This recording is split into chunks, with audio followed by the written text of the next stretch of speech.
Hello, everyone. Welcome to this session. We are so happy to have you today. For this session, translation will be available. Please make sure to put your headset to follow this session. I will be speaking in Arabic. We are going live into Sky News Arabia.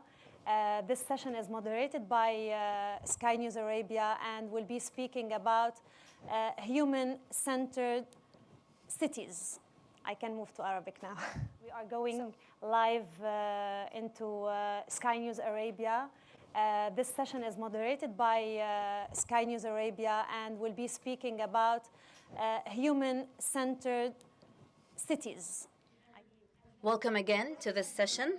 I would like to welcome my guests, starting with Mrs. Maimouna Mohammed Sharif, Under Secretary General of the United Nations and Executive Director of the United Nations Human Settlements Program, UN Habitat.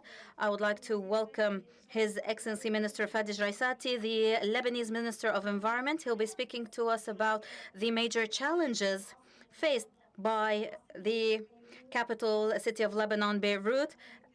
Welcome, Your Excellency the Minister.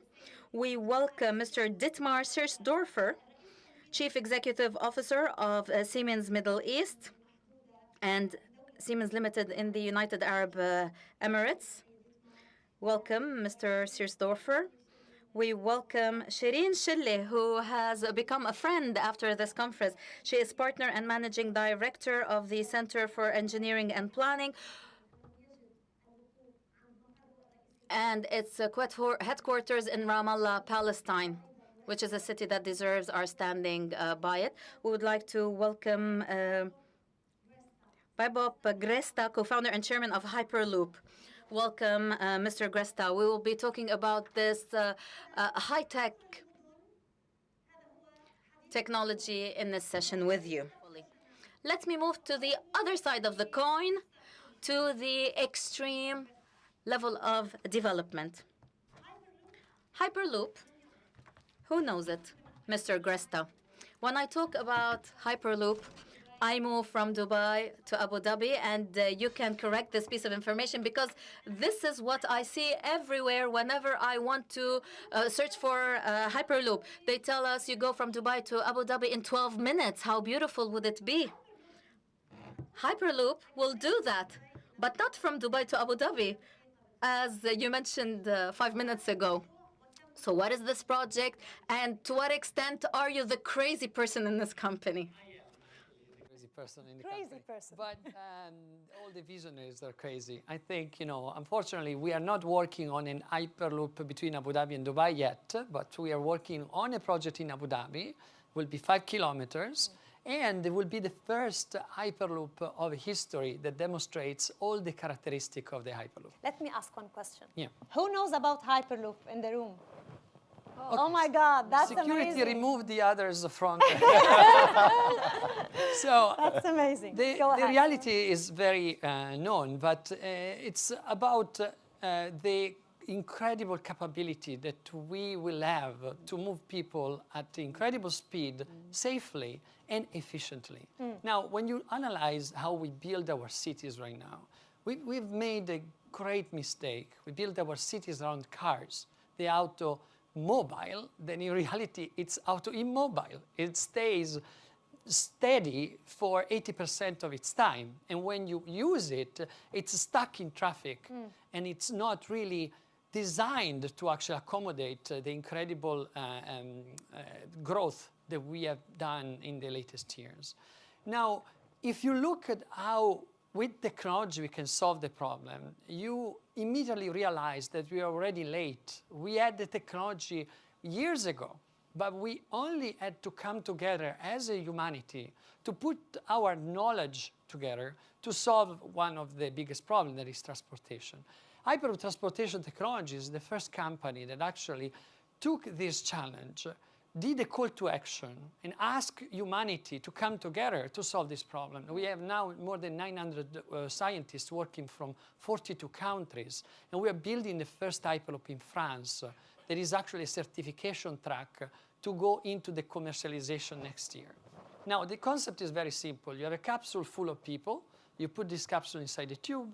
you take out the air from the tube, so there's no resistance. And now you can move these people from point A to point B at almost the speed of sound using a tiny fraction of the energy.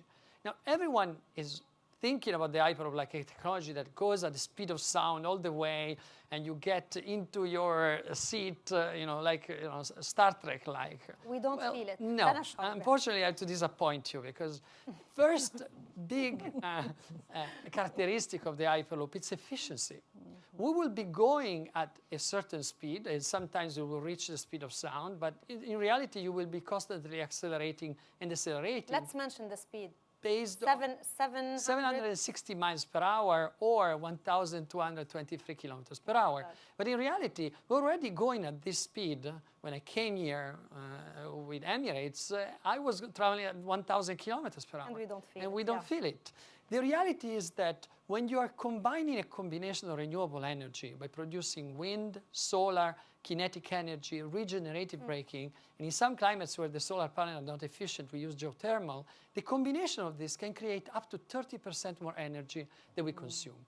So the biggest mistake that we did is to create a complete economy based on consumption, starting from the car and looking at all the other aspects of economy. But it's childish to think that in a planet that has limited resources, we can design technologies that consume our resources. The hyperloop is the first of a series of technologies that will disrupt this and will change forever the way we see transportation.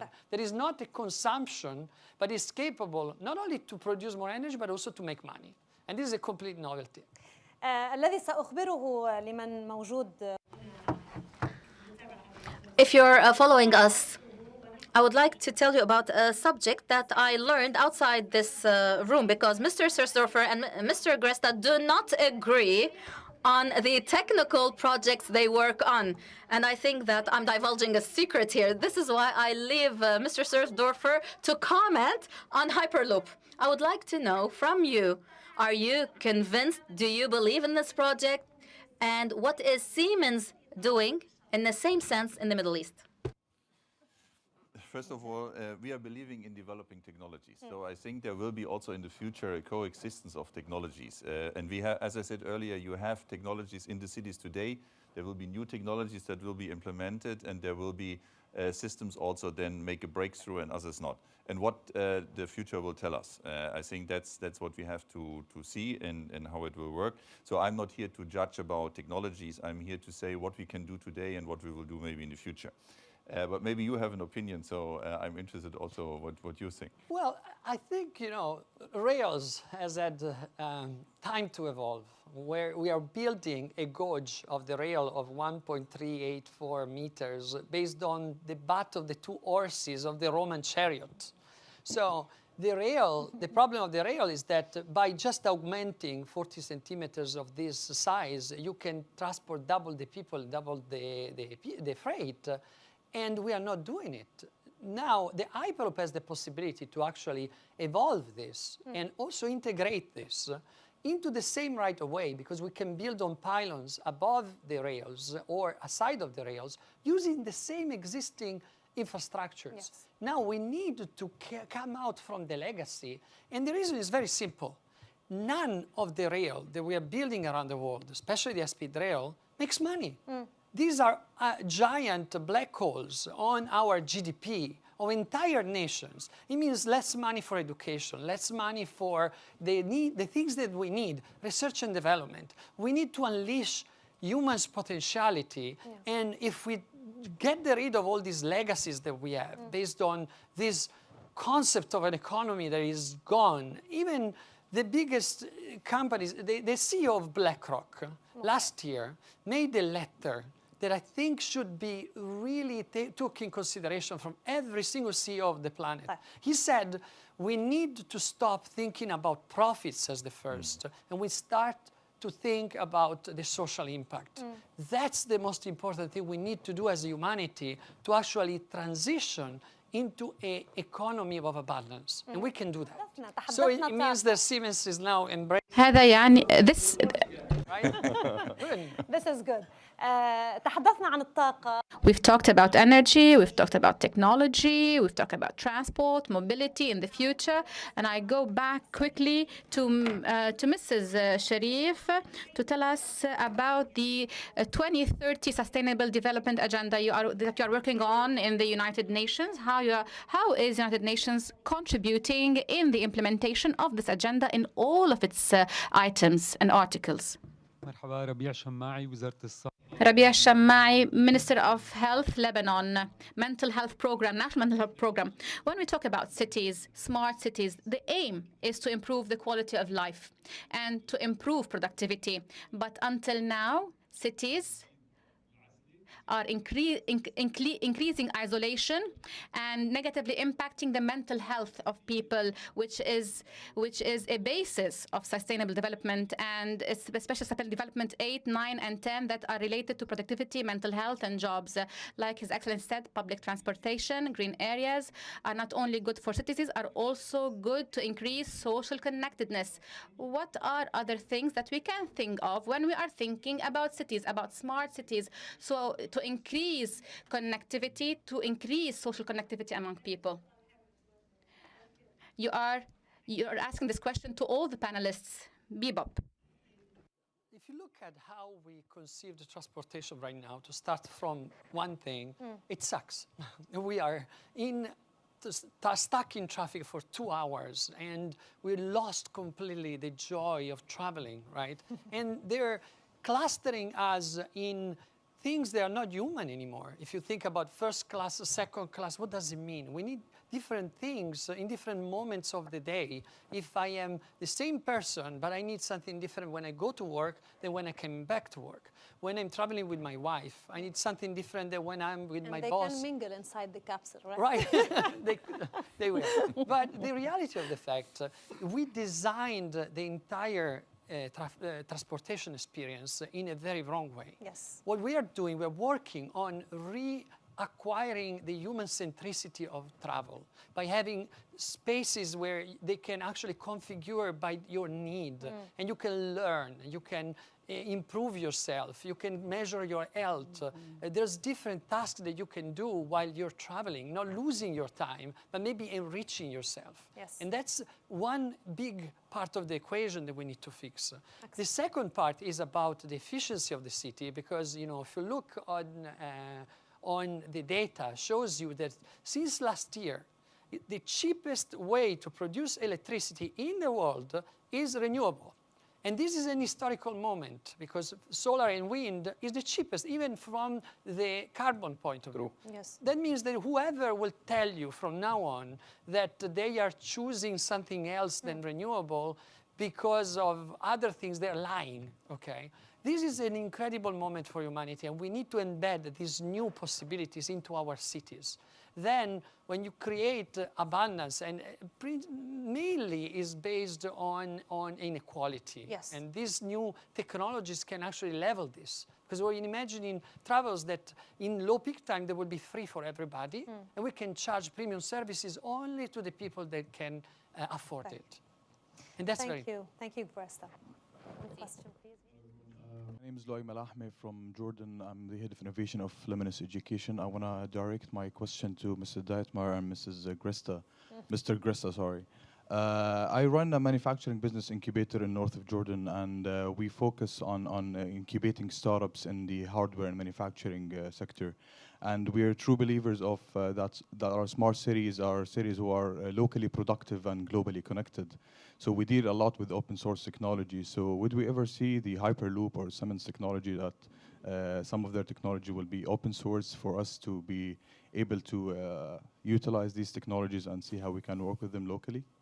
So I think open source was a very nice premises, but in its global vision, it failed. What we did is to evolve this into something that is crowdsourcing, that is different. It means creating IPs and values that then can be shared across the entire community that I have contributed. This is the only way right now, I'm not saying in the future, to actually build a sustainable company. Yes. We are the biggest effort that humanity did to build a company like this. More than 900 people from 42 countries are working, and we are creating value for them. Now, I think humanity has to shift from a series of incentives only based on economy and the next generation of entrepreneurs will introduce new models that goes more into the direction of incentivize social good instead of economy only, right?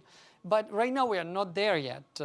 I am very open, and we are open. We do crowdstorming with the entire community to actually release the technologies that are useful for other industries. It's already happening. More than 15 industries are benefiting from our technologies. Yes. But the reality of the fact is that right now, to build companies and to make these dreams come to reality, you need to create IP and value for the entire community that you're generating. In the future, maybe, yes.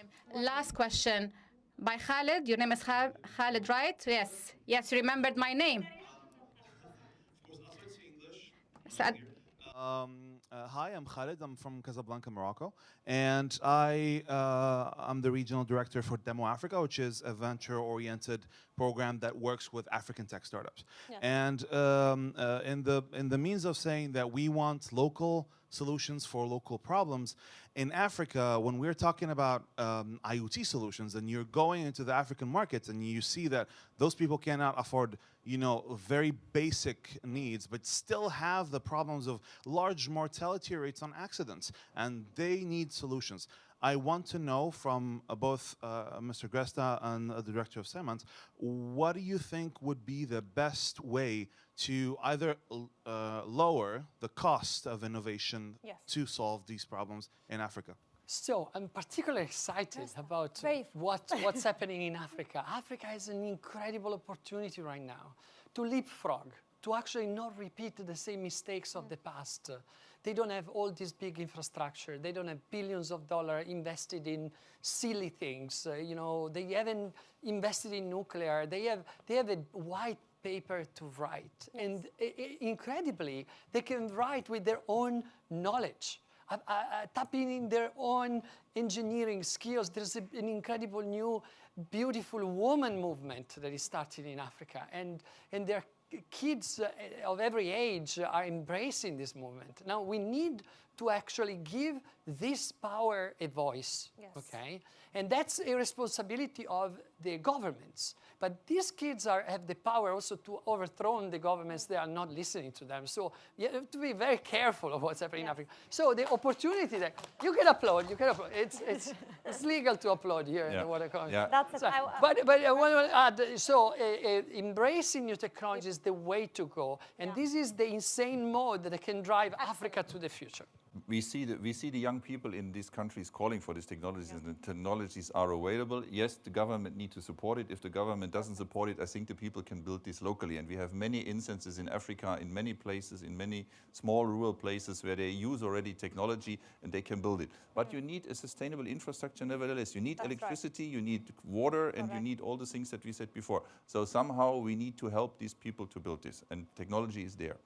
إنه عصر المدن لكل الموجودين هنا يأخذ المدن العربية. It is the era of cities. Arab cities have to place future plans based on scientific premises that will help them to flourish, that will provide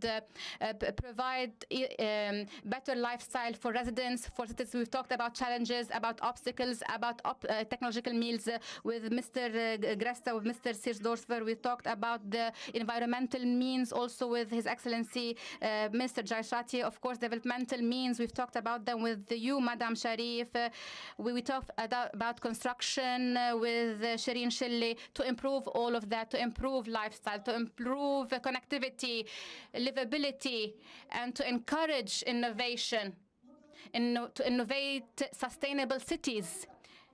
It is primordial to understand that all ideas, no matter how intelligent, no matter how distinguished, they will remain ideas if they are not implemented in the optimal manner. This is Let's go. These are your ideas. Let's build smart cities together. Thank you.